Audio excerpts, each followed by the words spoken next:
মানুষের এবং আল্লাহ তাআলার যেটা সুপ্রিম বা সুপিরিয়র আমরা যেটা ধরছি, কেউ আল্লাহ তাআলা, কেউ ভগবান বা গড, যে যেটাই বলুন, মানে মানুষ একটা একক ধরে। বিজ্ঞানের কাজ, বিজ্ঞান কিন্তু কখনোই আপনাকে 100% উত্তর দেয় না।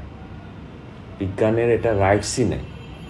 বিজ্ঞান যেটা বলে সেটা হচ্ছে একক ধরে একটা অনুমানের উপরে একটা তথ্য দেয়। যেমন আমরা ছোটোবেলায় বইয়ে পড়েছি যে 9টা গ্রহ, তারপরে গ্রহ তো বাড়ছে, এখনও বাড়তে পারে, সেদিনও খুঁজে পেয়েছে একটা। তো সায়েন্স সবসময় পরিবর্তন হয়, সায়েন্স সবসময় একক ধরে। এখন আপনি বলেন সময় ব্যাপারটা কি? এই যে ঘড়িতে যে 8টা বাজে 9টা বাজে, সময়টা কিভাবে আসলো? সময়টা তো হচ্ছে একটা একক, কিন্তু আদতে সময় বলে কিছুই নেই। স্টিফেন হকিংস বলেন, আইনস্টাইন বলেন, যেই বলেন, সবাই স্বীকার করতেছে। আবার হুজুররাও যা বলেন, যে আধ্যাত্মিক পীর দরবেশ, সেও বলতেছে সময় বলে কিছু নেই।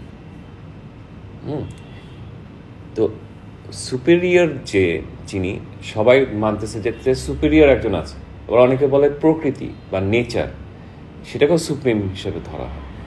তো যেই মানে তার মানে মানুষ একটা একক ধরতেছে, আল্লাহ হোক বা প্রকৃতি হোক।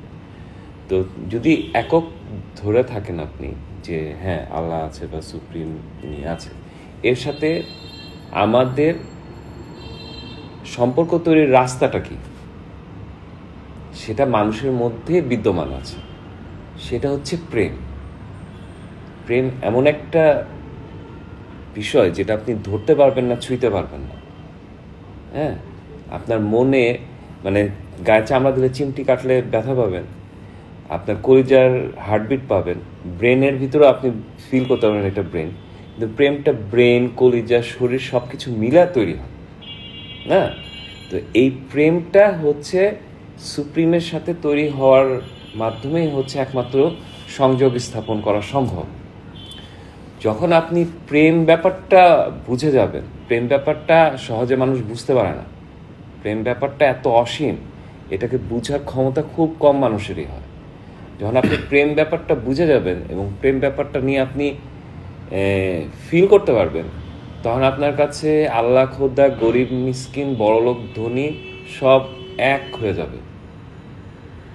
পজিটিভেরও উপরে চলে যাবেন আপনি। হ্যাঁ, তখন আপনার কাছে এগুলো কোনো কিছুই না। কেউ খুন করে আসে কইলেও আপনি বলবেন যে আচ্ছা ঠিক আছে।